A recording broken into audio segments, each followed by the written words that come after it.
अस्सलाम वालेकुम स्टूडेंट्स, आज हम टॉपिक पढ़ेंगे तकसीम बंगाल। ठीक है, जिसमें बंगाल की तकसीम के बारे में बताया गया है सारा। ठीक है, तो बरतानवी हिंद में जो है सबसे बड़ा सूबा जो था रकबे के लिहाज से भी और आबादी के लिहाज से भी, ठीक है, तो वो कौन सा सूबा था? बंगाल था। कि वहाँ पे लोग भी ज़्यादा थे और उसका जो है रकबा एरिया जो है वो भी ज़्यादा था। और यहाँ का जितना भी इक़्तिसादी, मुआशी, माली तौर पर सारा कंट्रोल था वो हिंदुओं के कंट्रोल में था, हिंदुओं के सपोर्ट था। और वहाँ पर जो था हिंदुस्तान का वायसराय उस वक्त कौन था, गवर्नर कौन था? 1905 में लॉर्ड कर्जन। ठीक है, तो ये आपको शॉर्ट क्वेश्चन भी पूछा जा सकता है और MCQs में भी आ सकता है। ठीक है, तो लॉर्ड कर्जन ने ये सिफारिश की कि इतने बड़े सूबे का जो है इंतज़ाम चलाना वो एक गवर्नर के बस की बात नहीं है। ठीक है, तो लिहाजा इसको दो सूबों में जो है वो तकसीम कर दिया जाए। उस दरख्वास्त पर गौर किया गया और इसको जो है तकसीम कर दिया गया दो सूबों में, जिसमें से एक मशरक़ी बंगाल कहलाया और एक मगरबी बंगाल।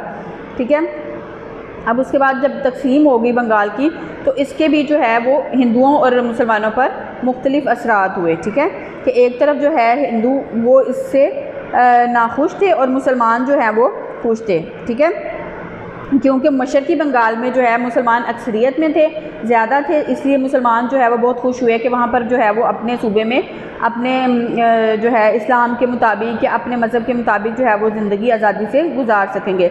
ठीक है, लिहाजा जो है हिंदू जो थे वो इसलिए नाखुश थे क्योंकि हिंदुओं के कंट्रोल में था सारा इंतज़ाम, मुआशी भी, इक़्तिसादी, माली सारा, तो वो ये खुश थे, इसलिए नाखुश थे कि उनसे जो है वो ये बर्दाश्त नहीं हो रहा था कि जो है बंगाल पर से, पूरे बंगाल पर से उनका कंट्रोल जो है वो ख़त्म हो जाए। ठीक है, क्योंकि दोनों को तकसीम कर दिया गया था, तो इसलिए हिंदुओं ने जो है वो तकसीम बंगाल को मानने से इनकार कर दिया और इसको मनसूख करने के लिए उन्होंने बहुत ज़्यादा कोशिश की।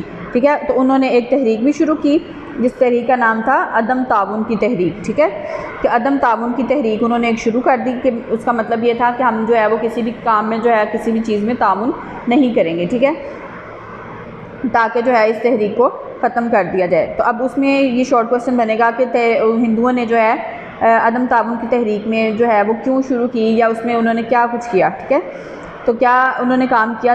अदम ताउन की तहरीक में अंग्रेज़ी माल के बाइकआउट का ऐलान किया। ठीक है, क्योंकि अंग्रेज़ों की वो दरख्वास्त पर या अंग्रेज़ों की राय के मुताबिक ये किया गया था, तो उन्होंने जो अंग्रेज़ों का माल था उसका बिल्कुल बाइकआउट कर दिया कि ख़रीदो फ़रोख्त जो है वो ख़त्म कर दी।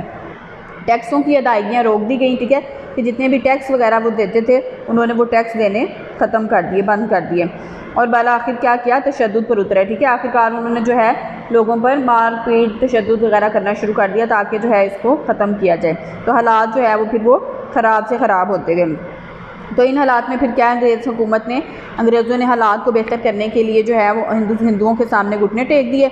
और 1911 में, ठीक है, ये डेट आपने याद रखनी है कि 1911 में बंगाल की तकसीम जो है वो मनसूख कर दी गई। ठीक है, कि इसको ख़त्म कर दिया गया कि बंगाल को जो है वो दोबारा से एक सूबे में मुंतकिल कर दिया जाए। ठीक है, तो इस मनसूखी से मुसलमानों को सख्त सदमा पहुंचा क्योंकि पहले वो बहुत खुश थे कि हमारा जो है वो एक सूबे में हम अपने तरीके से ज़िंदगी गुजार सकेंगे, लेकिन जब तकसीम जो है मनसूख हो गई तो उसको बहुत ज़्यादा उनको मुसलमानों को सदमा पहुंचा। ठीक है, नेक्स्ट टॉपिक क्या है उसके बाद? शिमला वफ़द। ठीक है, कि जब तकसीम बंगाल पर हिंदुओं ने जो है वो ऐसा रवैया इख्तियार किया कि उन्होंने तकसीम को जो है वो मनसूख करवा दिया, तो मुसलमानों ने फिर अपने हकूक़ के तहफ़्फ़ुज़ के लिए कुछ और सोचना शुरू कर दिया। ठीक है, कि किस तरीके से जो वो अपने हकूक़ का तहफ़्फ़ुज़ कर सकते हैं। तो उन्होंने एक नया रास्ते का इंतख़ाब किया। क्या रास्ता उन्होंने अपनाया? कि 1 अक्टूबर 1906 को, ठीक है, अब शिमला वफ़द की क्या डेट है? 1 अक्टूबर 1906। ये शॉर्ट क्वेश्चन में MCQs में आपने याद करना है। तो 1 अक्टूबर को जो है उन्होंने मुसलमानों का एक सियासी वफ़द था। ठीक है, कि सियासी जितने भी उनके रहनुमा थे उनकी एक जमात सर आगा ख़ान की क़यादत में, ठीक है, जिसकी क़यादत कौन कर रहा था? सर आगा ख़ान उनके लीडर थे। उनकी क़यादत में जो है उन्होंने अपने मुतालबात कुछ लेकर वायसराय हिंद जो था लॉर्ड मंटो, ठीक है, तो शिमला के मुकाम पर जो है वो जाकर उनसे मिला।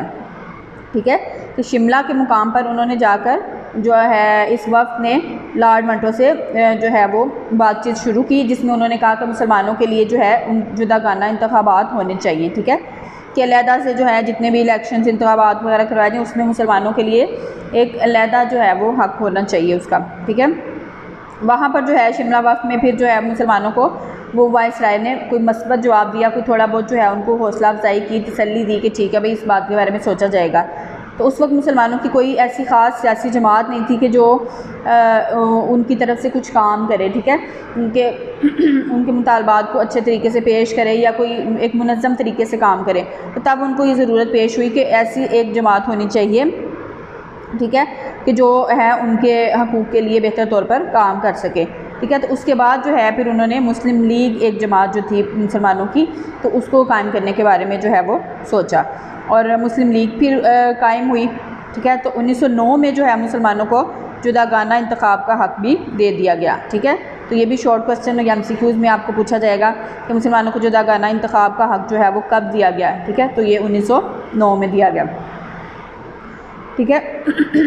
अब आगे जो है समझ आ गई होगी आपको यहाँ तक। आगे नेक्स्ट टॉपिक में हम फिर पढ़ेंगे मुस्लिम लीग का जो है वो क़याम, ठीक है, कि मुस्लिम लीग क्यों कायम की गई, ठीक है, कब कायम की गई, तो उसका मकसद क्या था, ठीक है। तो ये नेक्स्ट लेक्चर में हम जो है वो पढ़ेंगे। Thank you.